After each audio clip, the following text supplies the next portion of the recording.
இன்றைக்கி வந்து நான் எங்கள் வீட்டுக்கு பழைய வீட்டுக்கு போயிருக்கேன். அங்கே பார்த்தீங்கன்னா வேலியில் வந்து ஓமவல்லி இலையெல்லாம் படர்ந்துருந்துச்சு. பார்த்தோன்னே ரொம்ப சந்தோஷமாக இருந்துச்சு. உடனே கொஞ்சோண்டு ஓமவல்லி இலை பறிச்சுக்கிட்டு பொன்னாங்கண்ணி கீரையும் இருந்துச்சு. அப்படியே ஃப்ரெஷ்ஷாக தலை இருந்துச்சு. அதையும் பறிச்சுட்டு அப்படியே வந்தேன். இப்போ வாழைக்கட்டை 2 ஊண்டி வச்சுருக்கோம், அதை பார்ப்போம் அப்படின்ட்டு போய் இந்த பாருங்கள் உங்கள்கிட்ட காட்டுறேன் அந்த வாழைக்கட்டையை. நான் வந்து ஃப்ரண்ட் கேமரா எடுக்கிறதுனால தான் உங்களுக்கு இது மாதிரி தெரியுது. பேக் கேமரானால் நல்லா தெளிவாக தெரியும்.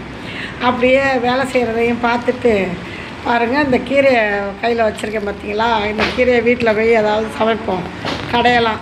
வாழைக்கட்டை பாருங்கள், ஒன்று வந்து செவ்வாழை, இன்னும் 2 கட்டையும் வந்து இப்போ தான் வச்சுருக்கோம். அது வளர்ந்து வர உங்கள்கிட்ட காட்டுறேன். எங்கள் வீட்டில் வந்து எப்போயுமே வாழை மரம் இருந்துக்கிட்டே இருக்கும். ஏன்னா திடீர்னு ஒரு கெஸ்ட்டு வந்துட்டாங்க அப்படின்னா, ஒரு அமாவாசை கார்த்திகைன்னா நம்ம போய் வெளியில் இலை வாங்க வேண்டியதில்லை. அதனால நான் எங்கள் இடத்துலையே போய் அறுத்துட்டு வர சொல்லுவேன். என் பேர பிள்ளைகள்கிட்ட அறுத்துட்டு வாங்க, பணம் அறுத்துட்டு வருவாங்க. ஓகே ஃப்ரெண்ட்ஸ், இந்த வீடியோ பிடிச்சிருந்தா லைக் பண்ணி ஷேர் பண்ணி